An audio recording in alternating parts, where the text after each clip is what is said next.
আমি আল্লাহর অভিযোগ তো তাদের বিরুদ্ধে। টের পাচ্ছেন কি বলছি? প্রধানমন্ত্রী আজ যদি ঘোষণা দেয় আমার অভিযোগ আছে এই দেশে একজনের বিরুদ্ধে, এ কথাটার গুরুত্ব নেই। আল্লাহ নিজে বলছেন আমার অভিযোগ ওই লোকটার বিরুদ্ধে, এ কথার অনেক ওজন। তামাম দুনিয়ার মালিক বলছে আমার অভিযোগ আছে ওই লোকটার বিরুদ্ধে, তাও কিয়ামতে আল্লাহ বলবে। কোটি কোটি মানুষ থাকবে বিচারের এই মাঠে, সবার সামনে যদি বলে হামজা দাঁড়া, আমার অভিযোগ আছে, তোর বিরুদ্ধে আমার মামলা আছে, আমার কেস আছে।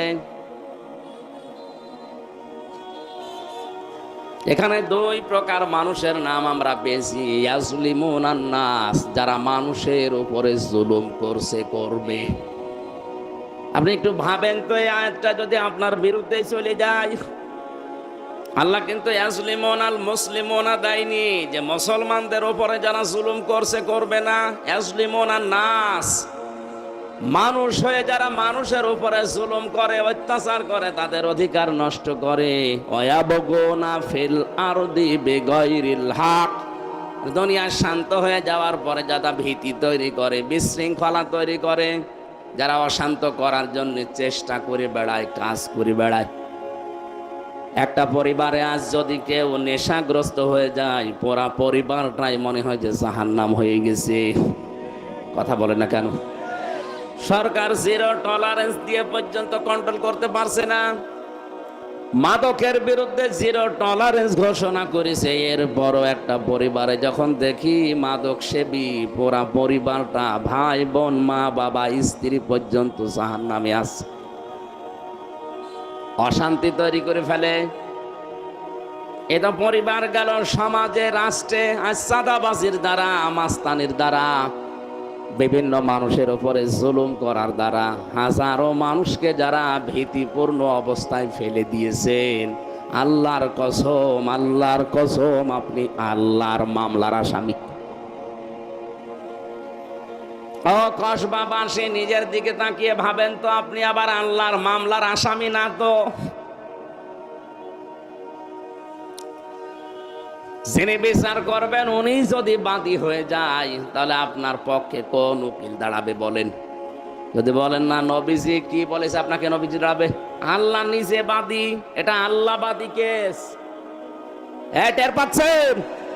মানুষ হয়ে যারা মানুষের উপরে জুলুম করে, তাদের অধিকার নষ্ট করে আর বিশৃঙ্খলা তৈরি করে, এদের মামলার আসামি সরাসরি বাদীকে, এটা আল্লাহ বাদী কেস। আল্লাহ আমাদেরকে যেন এই মামলার আসামি না করেন, বলেন আমিন।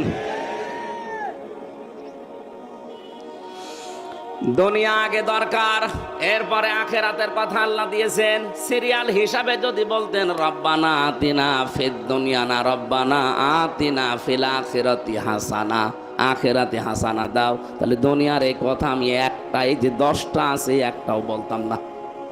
আল্লাহ আগে দুনিয়ার কথা দিয়েছেন, কারণ পৃথিবী শান্তিময় না হলে আপনি আখিরাত শান্তিময় করতে পারবেন না। পাঠিয়েছে আল্লাহ এই জগতে, এখান থেকে আপনার আখিরাতের পুঁজি, ক্ষেত তৈরি করে নিয়ে যেতে হবে। আর দুনিয়া মাজরাতুল আখিরাত, দুনিয়া হচ্ছে আখিরাতের এরকম শস্য ক্ষেত। এখান থেকে এই ক্ষেত তৈরি করে বাড়িতে নিলে 6 মাস আপনি নিরাপদে থাকতে পারবেন। এটা যদি বিশ্বাস করে থাকেন, এই 50, 60, 70 বছরে যা করবেন 100 ভাগ বিশ্বাস করতে পারেন, এইটা দিয়ে আপনার আখিরাতের পুঁজি, আখিরাতের জীবন চলবে। যদি এখান থেকে একেবারে পোড়া ধান নিয়ে যান, 6 মাস যেমন নিরাপদে খেতে পারবেন না, এখান থেকে যদি অন্যায় অবিচার করে বিদায় নেন, মৃত্যুর পরে আপনাকে কিন্তু আল্লাহ শাস্তি দেওয়া শুরু করবে। এটা শুধু মুখে মুখে না, 100 ভাগ হবে। এই জন্য দুনিয়া আগে চাই আমরা। আল্লাহ দুনিয়া কি চাই? হাসানা চাই। কি চাই? আল্লাহ বলেন দুনিয়ার প্রথম হাসানা হচ্ছে কোরআনে কারিম পাওয়া। প্রশ্ন আসতে পারে, আমার কোরআন পেয়েছি, আমার ঘরে আছে, চলেন আমি দেখাবো। না, এটা কোরআন পাওয়া না। কোরআন যদি কেউ পায়, কথা বলে, তাহলে 4টা জিনিস তার ভেতরে পাওয়া যাবে। আমি বোঝাতে পারছি তো কথা? কেউ যদি বলে আমি কোরআন পেয়েছি, কয়টা জিনিস পাবে? বলেন বলেন। এটার দলিল পাবেন সূরা বাকারা প্রথম নাম্বার পারা 18 নাম্বার পৃষ্ঠা 4 নাম্বার লাইনের 121 নাম্বার আয়াতের প্রথম অংশে আছে আল্লাযীনা আতাইনাহুমুল কিতাবা ইয়াতুলুনাহু হাক্কা তিলাওয়াতি। আল্লাহ পাক বলেন আমি যাদেরকে কোরআন দিয়েছি কিতাব দিয়েছি তারা এর হক আদায় করে তেলাওয়াত করে। ডাক্তার জাকির নায়েক এই লোকটার 13 খণ্ড লেকচার আছে, আমি পড়েছি যতটুকু সামারাইজ করে একটা বিষয় আমার মাথায় ঢুকেছে। ইয়াতলুনাহু হাক্কা তিলাওয়াতের ব্যাখ্যা তিনি এভাবে করেছেন, কেউ যদি কোনো বিষয় পড়তে চায় পড়ার একটা হক আছে। পড়ার একটা, আপনি পড়লেই হবে না, কোনো বিষয় পড়লে তার হক তার শর্ত চারটা বিষয় সামনে রেখে পড়া লাগে। 1 নম্বরে যে কোনো বিষয় কেউ যদি পড়ে তাহলে ওটা শুদ্ধ করে পড়তে হয়, এটা মানেন তো? অশুদ্ধ পড়লে অর্থ পাল্টিয়ে যেতে পারে, বলেন। 2 নম্বরে এটা শুধু পড়লেই হবে না, যে লাইন পড়ছেন ওই লাইন আপনাকে বোঝা লাগবে। আমি ভার্সিটিতে থাকাকালীন ওই সময় একটা ছেলেকে পড়াতাম কুষ্টিয়াতে। ওরে আমি পড়ালাম যে আমাদের ছোট নদী চলে বাঁকে বাঁকে। আমার বলছে স্যার এই যে আমাদের আময়াকার দয়কার র আমাদের লিখতে 4টা অক্ষর লাগে, কোন কারণে? 3টা অক্ষর হলে হবে না, আমি নিজেও জানি না। আমি ওই সময় চিন্তা করেছিলাম কতটুকু মানুষ একটা লাইন পড়ার প্রথম শব্দটাই বুঝতে চায় যে আমাদের লিখতে কেন 4টা অক্ষর লাগে, 3টা অক্ষরে হবে না কেন? এইটা আগে আপনাকে বোঝান, তারপরে সামনের শব্দে যাব। অথচ এখানে আজ হাজারো মুসলমান কোরআন শরীফ অনেকে পড়ে, কিন্তু আলহামদুলিল্লাহ রব্বিল আলামিন মানে কি 50 বছরেও জানি না। আপনি আজকের এই মাহফিলে সিদ্ধান্ত নিয়ে যাবেন কোরআনে পুরা রমজানে শুদ্ধ করে পড়া এবং বোঝা ছাড়া আমার কোনো কাজ নেই। যত গুরুত্বপূর্ণ কাজ থাক প্রতিদিন রমজানে আমি 1-1.5 ঘন্টা করে সময় বের করে এর পেছনে লাগাবো, যেন একটা মাসে কোরআন শুদ্ধ করে পড়ে আমি কিছু বুঝতে পারি। এ সিদ্ধান্ত নেওয়া যাবে না, বলেন বলেন। শুধু পড়লে বুঝলেই হবে না, এটা আবার মানা লাগবে। নুরুন নবী ভাই বলছিলেন আপনি ওয়াজ শুনে বাড়ি চলে যাবেন প্যান্ডেলের নিচ থেকে, না এখান থেকে কিছু নিয়ে যান। সুতরাং যতটুকু শুনবেন যা জ্ঞান অর্জন হবে এই জ্ঞানের উপরে আপনাকে আবার কাজ করা লাগবে। কিয়ামতে যে 5টা প্রশ্ন মানুষকে আল্লাহ করবে তার সামনে দাঁড়িয়ে, এই মনে করবেন আপনি আল্লাহর সামনে দাঁড়িয়ে আছেন, 5টা প্রশ্ন জিজ্ঞাসা করছে আপনাকে ডাক দিয়ে, এই নুরুন নবী বল তোর জীবনটা কি করে কাটালি?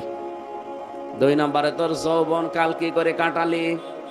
3 নম্বরে সম্পদ কি করে উপায় করলি? 4 নম্বরে কি করে সম্পদগুলো কোথায় কোথায় ব্যয় করলি? 5 নম্বরে যতটুকু তোর জ্ঞান ছিল তার কতটুকু আমল ছিল বল। এই 5টার সঠিক জবাব যদি কেউ দিতে না পারে, নবীজি বলেন লা তাজালু কদামা বানি আদামা আব্দি ইয়াউমাল কিয়ামাতি হাত্তা ইসআলা আন খামসিন। এই 5টার সঠিক জবাব দেওয়া ছাড়া কেউ সামনেও যাবে না পেছনেও যাবে না, জায়গায় দাঁড়িয়ে থাকবে। আপনি নিজের দিকে এখন তাকিয়ে বলেন তো 5টা প্রশ্নের উত্তর জোগাড় আছে আপনার? সারা জীবন না, এখন যদি বলে নুরুন নবী 2024 সালের ফেব্রুয়ারি মাসের 29 তারিখ পর্যন্ত মাফ করে দিলাম, শুধু মার্চ মাসের 1 থেকে 9 এই 9 দিনের হিসাব দিয়ে তুই জান্নাতে চলে যা, পারবে উনি? উনি একা কেন? এখানে কেউ পারার কথা না, নাকি আপনারা পারবেন? আপনি হিসাব বোঝেন, দুদুকে ধরলে আপনার গলা শুকিয়ে যায়। মহান আল্লাহ নিজের সামনে ওনাদের কোনো সাক্ষীও লাগবে না। এদেশের বিচারক যারা তারা বিচার করে সাক্ষী ছাড়া রায় দিতে পারে না। আর আল্লাহর বিচারে আল্লাহর কোনো সাক্ষী লাগবে না, আপনার নিজের শরীরই আপনার বিরুদ্ধে কথা বলবে। এই জন্য সাবধানে 5টা প্রশ্নের 5 নাম্বারে যতটুকু আপনি জানতেন ততটুকু মানতেন কিনা এটা আগে আমাকে বলেন, তারপরে আপনি সামনে থেকে যান। হযরতে তালহা ইবনে জুবাইর তিনি বলেন, এই হাদিসের 5 নাম্বারটা সব সময় আমাকে চিন্তায় ফেলে দিত, আমি যতটুকু জানি ততটুকু মানি কিনা। আর আমার তো মনে হয় বাংলাদেশের মানুষ এই হাদিসের এই 5 নাম্বার পয়েন্টে ধরা খাবে বেশি। কে জানে না সুদ খাওয়া নিষেধ? কে জানে না ঘুষ খাওয়া নিষেধ? এই কথা বলে না কেন? কে জানে না বেপরদায় চলা নিষেধ? এটা আবার ওয়াজ করা লাগে নাকি? এই জ্ঞান আপনার নেই। এটা জানার পরেও আজ যারা বেপরদায় চলেন, নিজের মেয়েকে বেপরদায় চালান, কি জবাব দেবেন এই জ্ঞানটার উপরে? নিজের মেয়ে নিজের বউ যদি সুন্দরী হয়, দিশায় পায় না করবে কি? আরো সুন্দর করে সাজায়, বিউটি পার্লারে সুন্দর করে সাজিয়ে মানুষকে দেখায় যে জিনিস আমার আছে। তো জিনিস আছে, আমি করবো কি? ওকে আমার জিনিস। আর মানুষ এরকম মজা মারে দেখে, রাস্তাঘাটে দেখে আর উল্টা পাল্টা ধারণা করে, বলে ওরে মাল গেল। ওটা কি মাল?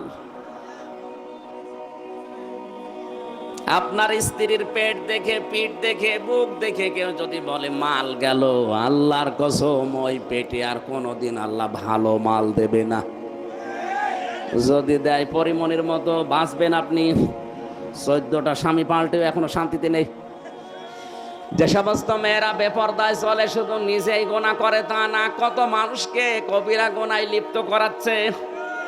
কেউ কেউ তার দিকে তাকিয়ে চোখের জেনা করে, কেউ মনের জেনা করে। এই কথা বলছে না কেন? এই জন্য কোনো মহিলা যদি বেপরদার কারণে জাহান্নামে যায়, কমপক্ষে 4 জন পুরুষ মানুষ সাথে নিয়ে যাবে। প্রথমে তার বাবাকে ধরবে, এরপরে তার বড় ভাইকে ধরবে, এরপরে তার স্বামীকে, এরপরে তার বড় ছেলেকে।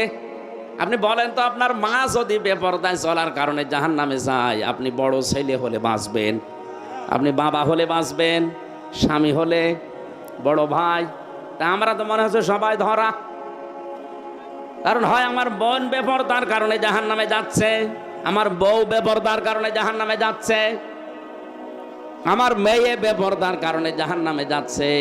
অনেক মানুষের দুনিয়ার এই বিষয়টা বোঝেই না, আন্দাজে মনে করে সুবহানাল্লাহ পড়লে সওয়াব, অথচ নিজের যুবতী মেয়ে 16 বছর 18 বছর বয়স, ক্লাস 10-এ পড়ে, ইন্টারে পড়ে, ওরে পরীক্ষা দিতে নিয়ে যাচ্ছে, রিকশার বা ভ্যানের সামনে বসিয়েছে, বুকে কোনো ওড়না নেই, আর উনি এরকম একটা রুমাল মাথায় দিয়ে ভ্যানের পেছনে বসে সুবহানাল্লাহ সুবহানাল্লাহ। কি চাচা সুবহানাল্লাহ পড়ছেন মানে? বলছে বাবাজি দিনকাল ভালো না, লোকের মেয়ের দিকে নজর যাবে, এ কারণে আমি একেবারে মাথা নিচু করে তসবিহ পড়ছি। সামনে কে? আমার মেয়ে না নাতি। আপনার নাতি সামনে ক্ষেপণাস্ত্র ফিট করে বসে আছে। কি বলেন তো?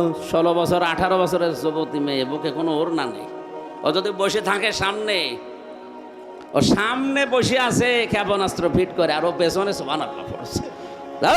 সুবহানাল্লাহ আগে সামনে দিন। সুবহানাল্লাহ মানে কি? আল্লাহ পবিত্র। বলেন বলেন, তা আল্লাহ কিভাবে পবিত্র করছেন আপনি? পেছনে তো অপবিত্র করে বসে আছেন। আল্লাহর বিধানটাকে পর্দা দেওয়া কি বলেন? এটা পবিত্র বিধান না? সেইটা সামনে 18 বছরের ওর মাথার উপর দিন, ওইটা ওখানে না দিও, পেছনে বসে বসে সুবহানাল্লাহ পড়ছে, লোকের মেয়ের দিকে নজর যাবে। অসময় মসজিদে এসে বসে আছে মুরব্বী। কি মুরব্বী এখানে অসময় মসজিদে? কি বলছে? বাবাজি কথা বলতে নেই। কেন, কি হয়েছে? বাড়িতে ওই বড় মেয়ের চা ননদ এবং তার ওই জামাইয়ের ছোট ভাইরা এসেছে। আমার বাড়ির যে 2টা মেয়ে আছে ছোট, তাদের সাথে যা করছে দেখার মতো কায়দা নেই। এই জন্য মসজিদে এসে আল্লাহ বিল্লাহ করছে। এটা একটা টাটকা শয়তান না? তোর মসজিদে এসে সুবহানাল্লাহ বলার কোনো দরকার নেই, আগে যে ওই দুইটাকে আগে আগে আগে আটকা।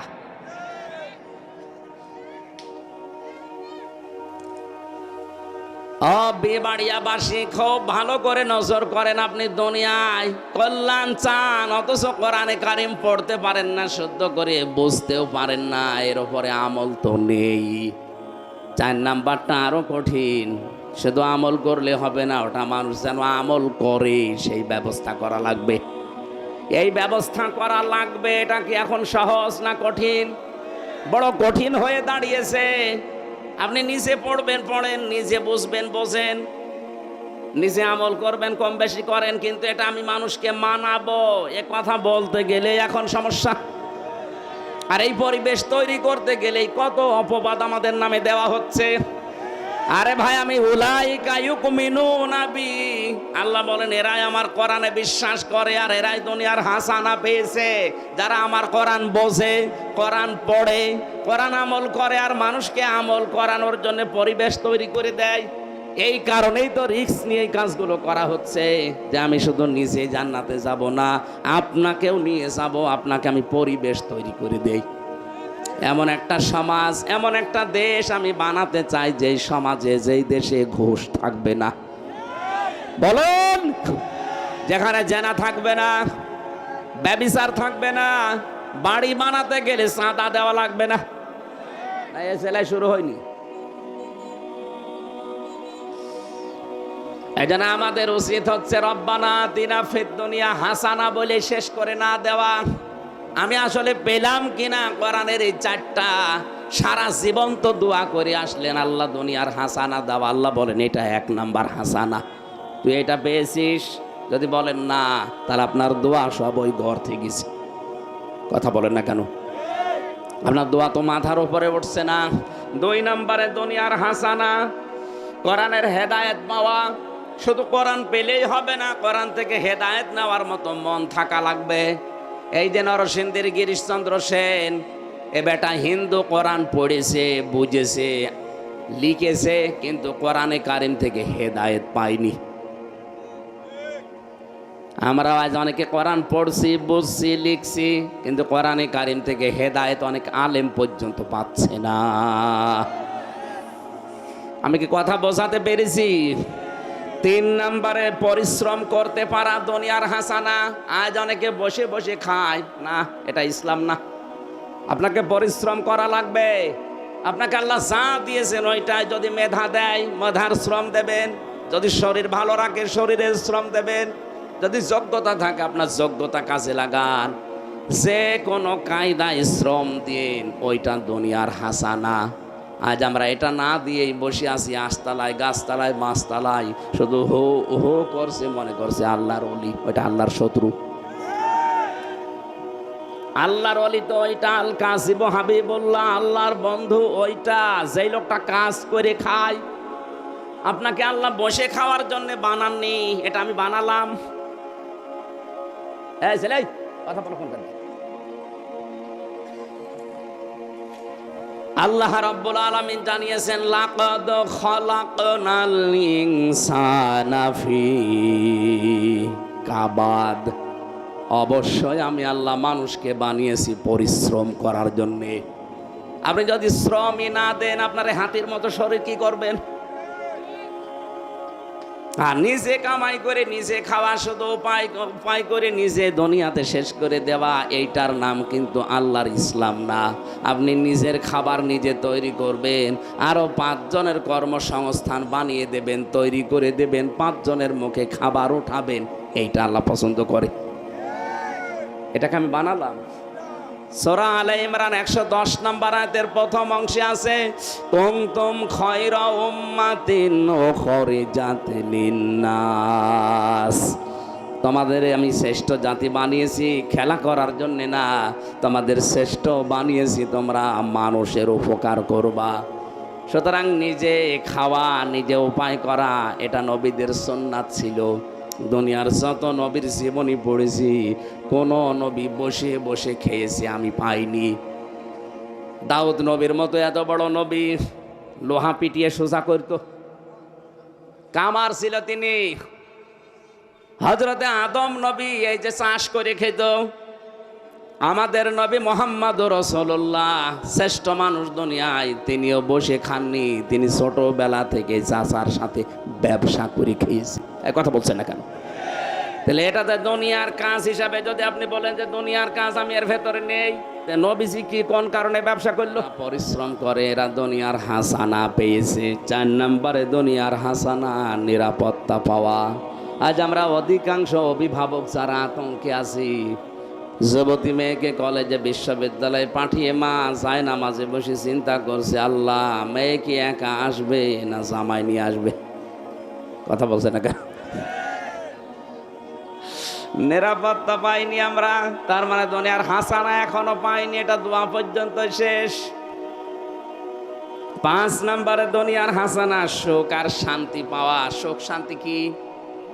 সুখ শব্দের আরবি অর্থ হচ্ছে রাওহাতুন, আর শান্তি শব্দের আরবি অর্থ হচ্ছে সিলমন বা সালমন। কেউ যদি সুখ আর শান্তি পায়, আমি তাফসিরে পড়েছি সুখ হচ্ছে 4টা, শান্তি হচ্ছে 3টা। এই বিষয়গুলো দুনিয়ায় কেউ যদি পায়, সে যেন সুখ আর শান্তি হাসানা পেয়েছে। বলেন সুবহানাল্লাহ। 6 নম্বরে সুস্থতা পাওয়া। আমি যে সুস্থ আছি এটা দুনিয়ার হাসানা। কারা কারা সুস্থ আছেন আপনি ভাবেন। যদি সুস্থ থাকতে পারেন মানসিক এবং ইমানের দিক থেকে, এই যারা তাবিজ ব্যবহার করছেন তারা সুস্থ না কি? এরা ইমানের দিক থেকে অসুস্থ। কারণ নবীজি জানিয়েছেন যারা তাবিজ ঝোলায় এরা শিরিক করে। আর শিরিক করা অবস্থায় আপনি নামাজ পড়েন, রোজা রাখেন, পর্দা করেন, তাহাজ্জুদ পড়েন, একটাও কবুল হবে না। আমি কথা বোঝাতে পেরেছি?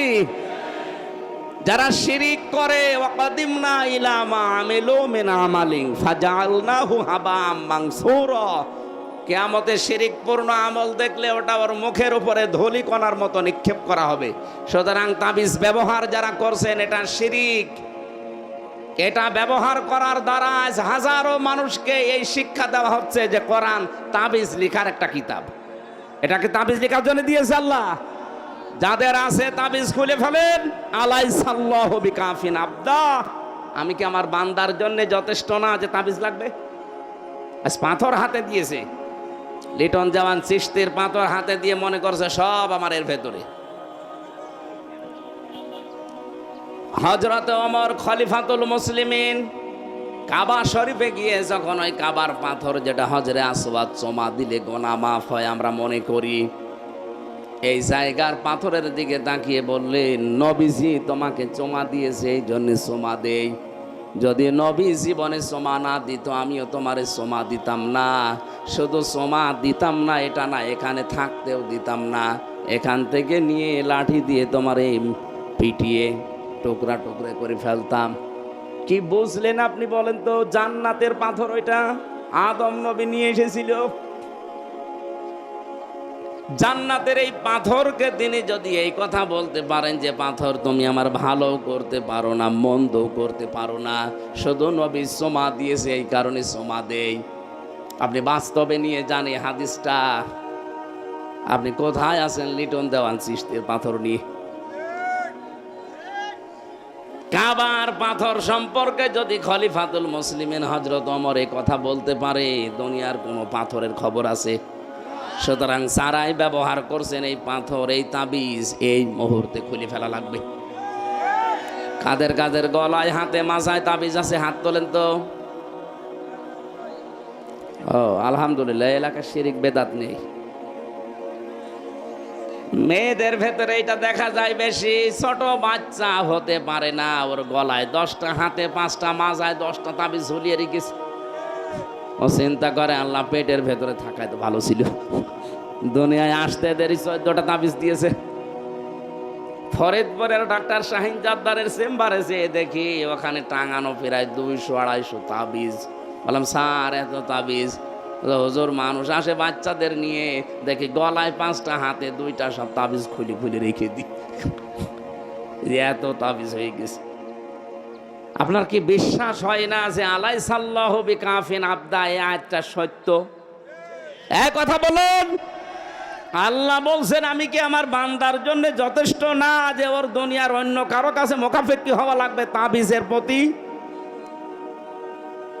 সুতরাং এই মানসিক দিক থেকে, ইমানের দিক থেকে যারা অসুস্থ আছেন, সুস্থতা এটা দুনিয়ার নিয়ামত, এটা হচ্ছে আল্লাহর হাসানা দুনিয়ার জন্য। আপনি যে রব্বানা আতিনা ফিদ দুনিয়া হাসানা দোয়া করলেন, আপনি সুস্থ আছেন ইমানের দিক থেকে, আপনি তো অসুস্থ। তাবিজের উপরে কোনো ভরসা করা যাবে না, ভরসা থাকবে আল্লাহর উপরে। কোনো দরকার নেই তাবিজ নেওয়ার, আজকেই খুলে ফেলবেন মেয়েদের বলি। 7 নম্বরে দুনিয়ার হাসানা, কোরআনের সমাজ পাওয়া। আমরা পেয়েছি 500 আয়াত থাকা লাগে কোরআনের সমাজে, এই সমাজ একটা আয়াতও নেই।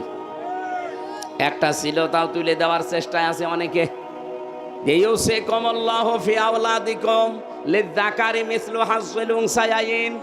আল্লাহর নির্দেশ, এক ছেলে যা সম্পদ পাবে, 2 মেয়ে তাই পাবে। অনেক নাস্তিক আর মোরতাদ এইটার পেছনে লেগেছে। ওরা বলছে সমান সমান করে দেওয়া লাগবে, ও আল্লাহর চাইতে বেশি দরদি। সুতরাং আল্লাহর এই আয়াতে হাত দেবেন, এরকম 500 আয়াত আছে শরীয়তের বিধান। যেই সমাজে এগুলো থাকে ওইটা দুনিয়ার হাসানা। আন্দাজে খালি দোয়া করিয়েই গেলাম সারা জীবন, একটা দোয়াও কবুল হচ্ছে কিনা ভাবলাম না। 8 নম্বরে সন্তান যেন ভালো হয়, দুনিয়ার হাসানা। ভালো সন্তান ওইটা যেটা ডাল খায়, বাবা খায় কি। সন্তানের যে দায়িত্ব আছে 11টা, কোন সন্তান যদি মা বাবার প্রতি এই দায়িত্ব পালন করে, ওটা দুনিয়ার হাসানা। কয়েকদিন আগে চলছে 4 ভাই 2 বোন 6 ভাই বোন মিলে বাবার সম্পদ নিজেদের নামে লিখে বাবাকে রাস্তায় ছেড়ে দেবে, এর সিদ্ধান্ত নিয়েছে। এগুলো কি সন্তান? না, নাউজুবিল্লাহ বললেন মানে? এই আপনাকে নাউজুবিল্লাহ বলতে বলছে কোন কারণে? ওর বাবাকে ছেড়ে দেবে না, করবে কি? আল্লাহর পরে যে বাবার স্থান, ওই 6 ছেলে মেয়ে জানেই না। ও বাবারও দোষ আছে, এই সন্তানদেরকে যে আল্লাহর পরে তাদের স্থান ছিল মা আর বাবার, ও সন্তানগুলো জানে। যদি জানতো নিজে না খেয়ে থাকলেও মা বাবা রাস্তাকে বের করে দিত না। ও জানে না যে কি জিনিস, ও পড়িয়েছে ওই লাইনে, ওরাও হয়েছে ওই লাইনে। ওরা যদি কোরআনের শিক্ষাটা প্রথমে দিয়ে দিত, আল্লাহর কসম, কোন কোরআন জানা মানুষ তার মা বাবাকে বৃদ্ধাশ্রমে রেখে আসে না, নিজে না খেয়ে থাকলেও মা বাবাকে রেখে আসে না। আজকে আসার সময় যে মাহফুজ ভাই আসছিল, আপনাদের এলাকার পুলিশ ইন্সপেক্টর, উনি আসার সময় বলছিল আমার এই ছেলেটা পড়া কোরআন মাত্র মনে হয় 4-5 বছর বয়স, পড়া কোরআন শরীফ একবার অলরেডি শেষ করে ফেলেছে।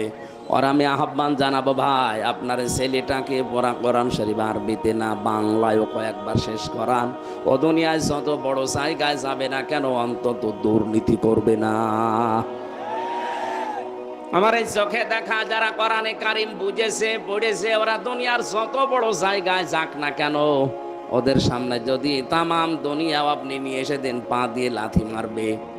ওই যে শাহিন জর্দার ডাক্তারের নাম বললাম ফরিদপুরের, কোরআনে কারিম ভেতরে আছে কত বিভিন্ন মাস যেমন নিরাপদে খেতে পারবেন না, এখান থেকে যদি অন্যায় অবিচার করে বিদায় দিয়ে তোর পরে আপনাকে দূরে সরিয়ে না, যেটা সঠিক এটা শুধু মুখে মুখে না, অনেক ডাক্তার যাদের দুনিয়া আখিরাত বলি চিন্তা নেই, খালি 2 নাম্বার ওষুধ। এইজন্য দুনিয়া আগে চাই আমরা, 2 নাম্বার এমনি লিখছে না, পেছনে গাড়ি দিয়েছে, হাদিয়া দিয়েছে। এই কথা বলেন, দুনিয়ার প্রথম হাসানা হচ্ছে কোরআনে কারিম পড়া। বরিশাল বিভাগের ভেতরে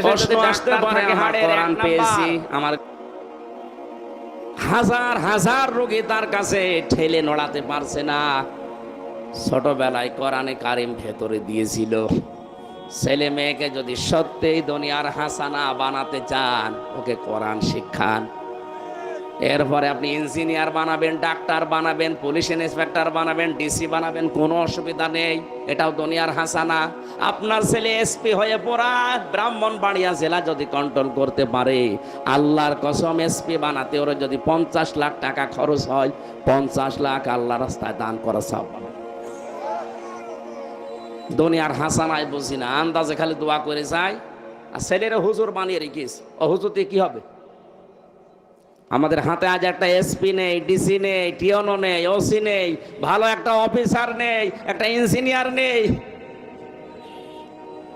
একটা বিশ্ববিদ্যালয়ের স্যার আমাদের তৈরি করা নেই। আজ ভার্সিটির স্যারগুলো যদি ডক্টর ফয়জুল হকের মতো হয়তো সিলেট ভার্সিটির, কুমিল্লা বিশ্ববিদ্যালয় ডক্টর মুয়াজউদ্দিনের মতো হইতো, ঢাকা বিশ্ববিদ্যালয় ডক্টর মতিয়ার রহমানের মতো হইতো, এইরকম স্যার আমরা উপহার দিতে পারলে এই স্টুডেন্টগুলো হযরত ওমরের মতো বের হতো। আর এমন স্যার উপহার দিচ্ছে, ও নিজেও আল্লাহরে বিশ্বাস করে না, যাদের তৈরি করে দিচ্ছে ওগুলো আর এক নাস্তিক। ও বড় হয়ে চেয়ারে বসবে, এই চেয়ারটাই নষ্ট করবে। এক কথা বলেন না কেন? সুতরাং দুনিয়ার হাসানা তৈরি করতে হলে সন্তানকে কোরআন শিক্ষা দেওয়ার দরকার। 9 নম্বরে দুনিয়ার হাসানা হচ্ছে ধৈর্য ধরতে পারা। ধৈর্য কি খালি সারা জীবন শুনেছি, ধৈর্য কি কত প্রকার, এটা কেমন করে ধরা লাগে যদি বিপদ না আসে। নবীজি ধরেছিলেন 3টা বছর এক ঘরের ভেতরে, এক পাহাড়ের ভেতরে। কথা বলেন না কেন? ধৈর্য আমিও টের পেয়েছি এই 3 বছরে। এক ঘরের ভেতরে থেকে 3টা বছরে বুঝতে পেরে ধৈর্য কারে বলে, কি করে ধরা লাগে। যত উসবিস করেন কোনো কায়দা নেই। ধৈর্য ধরে আছে মামুনুল হকে। 10 নম্বরে দুনিয়ার হাসানা স্ত্রী যেন ভালো হয়।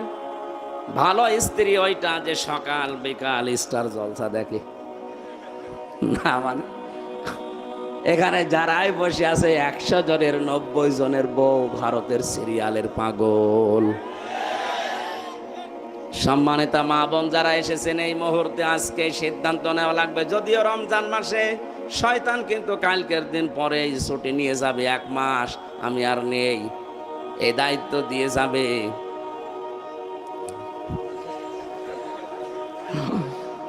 ওরা বসে বসে সারাদিন সিরিয়াল গুলো দেখে, আবার সিরিয়াল মিলাই নিজের সাথে, যে আমি হব কটকটিয়া, আমার মেয়ে হবে কিরণমালা।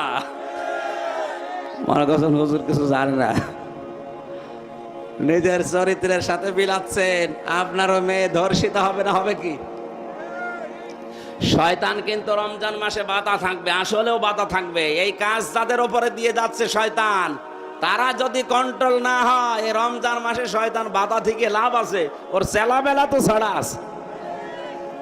ভারতের সিরিয়ালের ভেতরে কোনো কিছু পাবেন না, পাবেন খালি ঘর ভাঙা।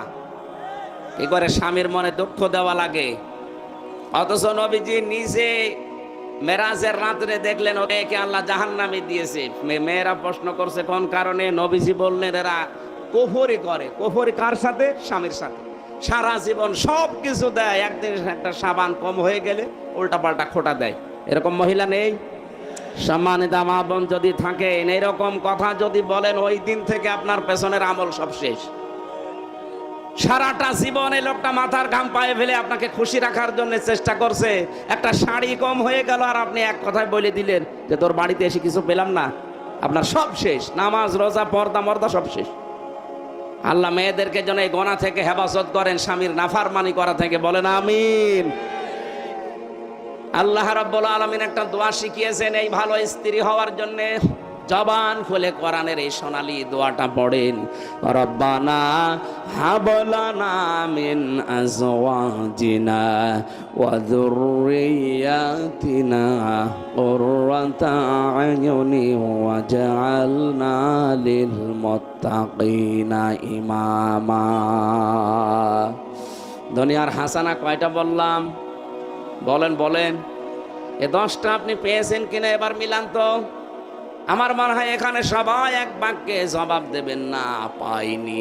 কি দোয়া করলেন এতদিন? অফিল আখিরাতি হাসানা, আখিরাতের হাসানা দাও। আল্লাহ বলেন 5টা। 1 নম্বরে মরণ যেন ভালো হয়।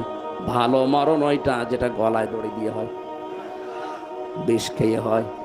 কি? শাহাদাতের মরণ। শাহাদাতের মরণ আল্লাহর কাছে সবচাইতে ভালো মরণ, উত্তম মরণ। এক একটা শব্দে লক্ষ লক্ষ কথা লুকিয়ে আছে। আমার যেহেতু আর একটা অনুষ্ঠান আছে ঢাকাতে, আমি তাড়াতাড়ি করছি সামারাইজ করার জন্য। 2 নম্বরে কবর যেন ভালো হয়। ভালো কবর ওইটা যেটা পাকা করা হয়। এখানে কত হাসি বসে আছে জিজ্ঞাসা করেন তো, হযরত ওসমানের মতো মানুষ শুয়ে আছে, একটা পাথর দেওয়া শুধু। আরে দেশে গরু ছাগল মরে যায়, কবর 3 তলা হয়। কোন কারণে আপনি মাজার বানিয়েছেন? ভেঙ্গে গুড়িয়ে দেবেন। হযরত ওসমান জান্নাতের গ্যারান্টি পেয়েছে, তার কবর বোঝা যাচ্ছে না মানুষ নাকি, একটা পাথর দেওয়া আছে শুধু। আর শয়তান মরে গেছে, ওর কবর 5 তলা বানিয়েছে। আর এইটা নিয়ে অনেকে কবর পূজা মাজার পূজা করে ব্যবসা করে খাচ্ছে। ওই কথা বলেন, কবরের সাথে মাজারের সাথে ইসলামের সম্পর্ক আছে। আর এগুলো সবচাইতে বেশি ব্রাহ্মণবাড়িয়ায়। কবর পূজা মাজার পূজা সব হারাম, হারাম এবং হারাম। কবরের কোনো ক্ষমতা নেই, ওখানে যে শুয়ে আছে সে অসহায়, আর ওখানে বসে বসে জিকির করে ইয়া আলী বাবা, শাহ আলী বাবা, দয়াল বাবা। দাঁত মুখ খুলে ফেলা দরকার।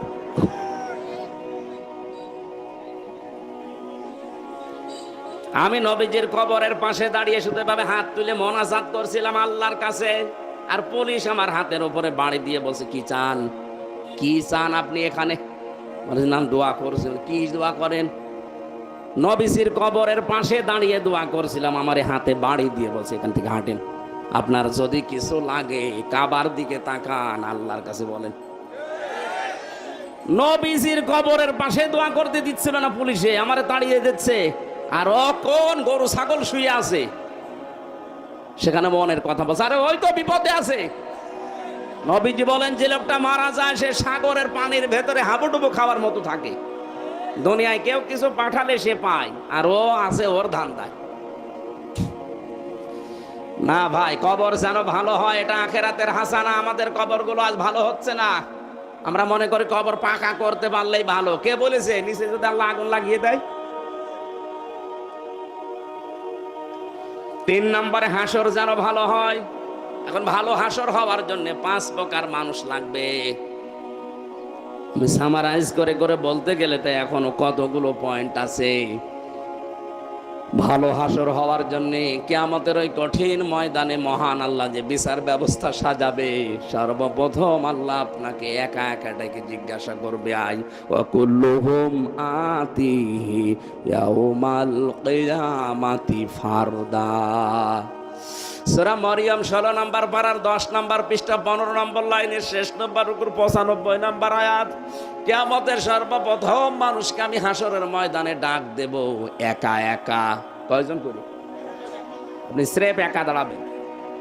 আজ যারা বাংলাদেশে ছড়িয়েছে যে কিয়ামতে এক এক পীর সাহেব এক এক আল্লাহর ওলি নাকি মিছিল নিয়ে উঠবে মুরিদ নিয়ে, সব মিথ্যা কথা।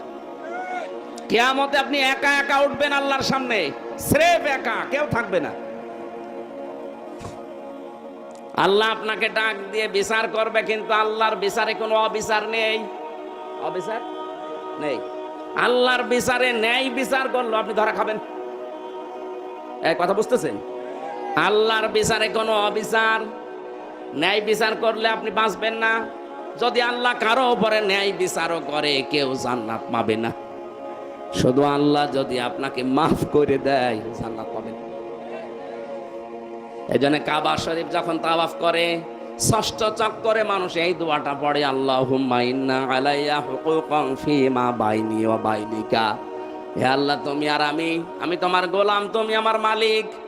তোমার ভেতরে আমার ভেতর অনেক দেনা পাওনা আছে। আমি গোলাম হিসাবে যা যা পাওয়ার তুমি আমাকে সব দিয়েছো, কিন্তু তুমি মালিক হিসাবে আমার যা দেওয়ার আমি একটাও দিতে পারিনি। একটাই পথ আছে, তুমি আজকে কাবার সামনে নিয়ে বলছি আমারে মাফ করে দাও। হাসর ভালো হওয়ার জন্য যাদের নাম আমরা কোরআনে পেয়েছি, সূরা নেসার ভেতরে আছে। 1 নম্বরে নবীদের সাথে যদি হাসর হয়, 2 নম্বরে যদি সিদ্দিকদের সাথে হাসর হয়, 3 নম্বরে যদি শহীদদের সাথে হাসর হয়, 4 নম্বরে যদি মহসেন বান্দাদের সাথে হাসর হয়। এই সমস্ত মানুষের সাথে হাসর হলেই তো সুদ খাওয়া লাগবে, ঘুষ খাওয়া লাগবে। 4 নম্বরে হাউজে কাউসারের পানি যেন পাওয়া যায়। যারা শিরিক করছেন, বেদাত করছেন, যদি নবী পানি দিতেও আসে, ফেরেশতারা বলবে সকান সকান দূর হয়ে যা। হঠাৎ নবীজি বলবেন এগুলো আমার উম্মত না, বলবে না। আপনি ইসলাম রেখে এসেছিলেন যেভাবে, আপনি বিদায় নেওয়ার পরে এরা নতুন নতুন ইসলাম বানিয়ে দুনিয়ার মানুষকে শিখিয়েছে। আজ ব্রাহ্মণবাড়িয়ায় এইটা বেশি। আপনি যাই মনে করেন, আমি বাস্তবে দেখছি এইটা নতুন ইসলাম চলছে এই কুমিল্লার ব্রাহ্মণবাড়িয়ায় বেশি। আন্দাজে ইসলাম বানিয়ে মানুষকে বলছে হো হো এটাও ইসলাম। কোথায় পেয়েছেন আপনি?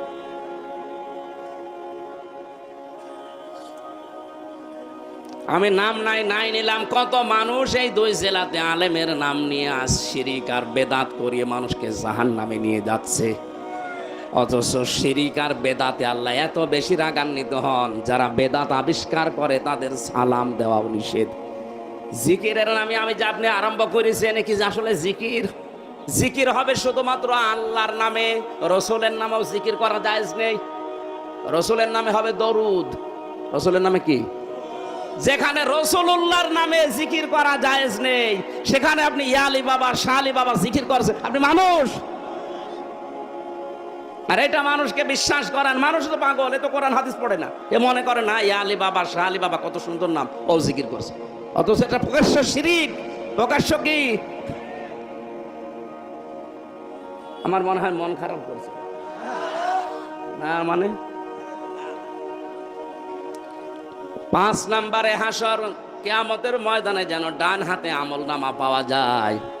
এটা দুনিয়ার আখিরাতের হাসানা। এই 5টা আল্লাহ দিয়েছেন। ওয়াকিনা আযাবান্নার, জাহান্নাম থেকে আমাদের বাঁচাও। আল্লাহ বলেন একটা উপায় আছে, ইসলাম কায়েম করার জন্য, প্রতিষ্ঠা করার জন্য চেষ্টা চালা, জাহান্নামে দেব না।